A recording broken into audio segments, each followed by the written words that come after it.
Earth sign, Capricorn, Taurus, Virgo. Kumusta po kayo guys? Okay, so Earth sign, maraming salamat po sa walang sawang pagsubaybay sa ating pong mga reading. And paalala lang po na ang reading po natin ay general reading lamang. So maaari po kayo guys makarelate.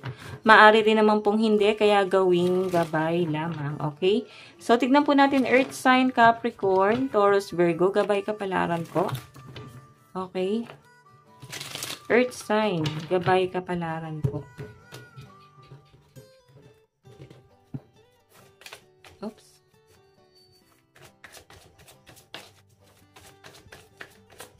So guys, meron tayong Fury. Ayan, Earth sign, ba't mainit ata ulo mo? Or may mainit ang ulo sa inyo? Laging galit para kayo napaglilihian. Ganun yung napipili ko rito. So meron po tayong Live and Learn. Or yung iba sa inyo guys, pwedeng ikaw to na mainitin ang ulo pero nakokontrol mo yung emosyon mo. Nakokontrol mo. Siguro marami ka na guys, stress. Pwedeng stress mo sa family mo. Parang ikaw yung mas concern sa kanila. So, meron tayong professional. So, ayun nga guys, ang dami mong ginagawa, ang dami mong inaasikaso. Nakikita ko sa inyo guys, hindi mo na alam ano yung unahin mo sa dami ng problema. Sa dami ng pinagdadaanan guys, no? Okay? So, kailangan mong kontrolin yung emosyon mo guys. Diyan ka may matututunan guys. Or pwedeng ayan, meron ka bang pangangaralan, pagsasabihan. And ituloy-tuloy mo lang guys, kung meron talagang maling ginawa yung taong yan guys, walang masama na pangaralan mo. Tignan mo, Live and Learn, ibig sabihin marami talagang matututunan tong taong to sa inyo kasi magaling kang mangaral, Earth sign, no? Okay, so tignan pa natin, Earth sign. Ayan. Tignan pa natin. Medyo stress din kayo guys ngayong araw, no? Mag-relax kayo guys. Lalo na kung nasa Pilipinas kayo, napakainit ng panahon or kung saan man lugar kayo at mainit dyan, maligo kayo guys. Ayan, maligo kayo para hindi kayo guys ma-high blood, no? Or makaiwas sa init ng panahon. And ayan. Titignan pa natin guys. Tapos sinabi ko di kayo naliligo. Actually, yun naman kasi guys yung para hindi magkaroon ng heart attack. Relax lang kayo guys. Kontrolin yung emosyon nyo. Okay? Huwag tayo masyado magbabad sa init, no? Dito sa amin guys, walang klase. Pinag-online na lang yung mga estudyante kasi sobrang init talaga sa labas. Diba? So, tignan pa natin. Additional message. Meron po tayong forgive. So, siguro guys, ito pagpapatawad to. Meron kang galit sa isang tao pero nakikita ko na may pagpapatawad na mangyayari dito. Okay? Meron po tayong find a balance. What else? Meron po tayong unleash your kindest self. So, I think, ayan nga guys, no? Nakakapag-isip-isip ka guys na parang kailangan mo palang, parang hindi mo susukuan tong taong to Earth sign kahit na hindi mo siya guys naiintindihan, kahit na hindi na kayo nagkakaintindihan, masakit na siya sa ulo, hindi mo guys susukuan na unawain itong taong to. May nakikita akong pagpapatawa dito kahit na nakikipagpataasan ka ng pride sa kanya or nagagalit ka sa kanya guys. Nakikita ko na pilit mong binabalanse yung emosyon mo sa kanya. And unleash your kindest self. Diba? Nagiging mabuti ka pa rin guys kahit na ganyan ang tingin nila sa inyo. Sobrang strong lang talaga ng personality ng mga Earth sign. So guys, nasabi ko na ba ang lucky number mo is 74, 27, and 1. Titignan pa natin additional message. Pagdating sa love life mo. Pagdating sa love life mo. Pagdating sa love life, meron po tayong The Emperor.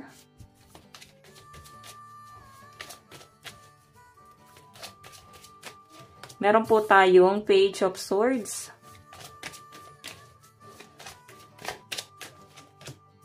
Meron tayong Seven of Cups. So, pagdating sa love life mo, Earth sign, sa pinapakita sa akin, marami kang magiging option. So, ito guys, malakas ang energy ng mga single. Nakikita ko na marami nagkakagusto sa inyo. Or pwedeng kung ikaw naman guys ay may karelasyon, Nakikita ko sa inyo guys, grabe yung pagiging emperor ng person mo. Pakikipagmatigasan, masyadong controlling, strong ng personality ni person guys, no? Page of Swords, nakikita ko na gusto mo siya unti-unting iwan. So, 7 of Cups ito guys, marami kang magiging option. Marami kang pagpipilian guys. Okay, ibig sabihin, nagkakaroon ka na guys ng ibang option. Kung hindi man to guys pagdating sa love life mo, pwedeng ito yung opportunity na gusto mong simulan once na pinutol mo na yung relationship mo sa taong yan guys. Okay, so may nakikita ko dito guys, King of Wands. Meron naman guys gustong mag-offer sa inyo ng love. Okay, so I think ito, pagtuunan mo ng pansin guys. Yung taong totoong nagmamahal sa inyo, yun nga lang guys, hindi niya guys nakikita na para bang seseryosohin mo siya or hindi mo na pagtutuunan ng pansin kasi nagkakaroon ng ending. Ito guys, yung conflict ni person, pwede ito past person to. Ex mo or pwedeng ginost mo or iniwan mo or pwedeng siya yung nang iwan, siya yung nang ghost. Yun ang nagiging conflict niya guys. Hindi niya guys kayang ipaglaban yung relasyon kasi nga may natapos na sa inyo.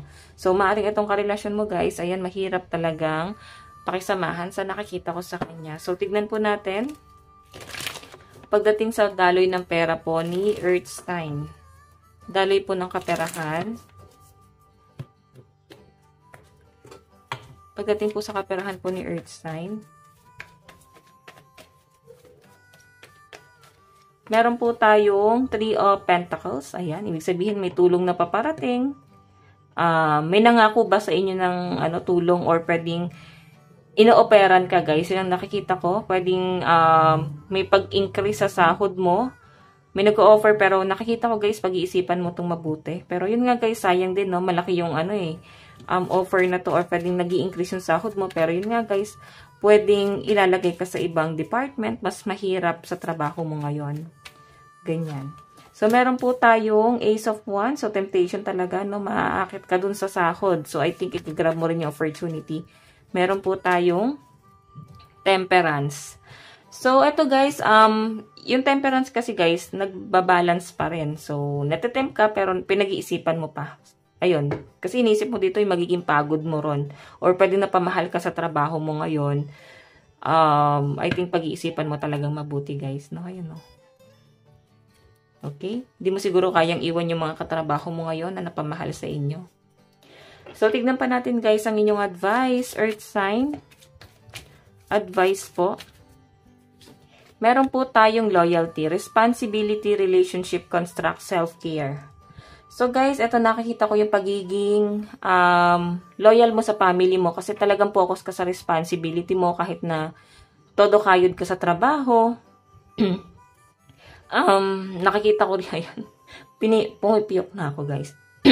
Nakikita ko sa inyo guys, pilit mong inaayos yung problema sa pamilya. Okay, pilit mong inaayos yung relationship mo sa person mo. And nakikita ko yung sobrang ina-analyze mo mabuti yung connection yung dalawa. Okay, so guys, ito lang naman po ang inyong reading hanggang sa muli. God bless and love you all. Thank you.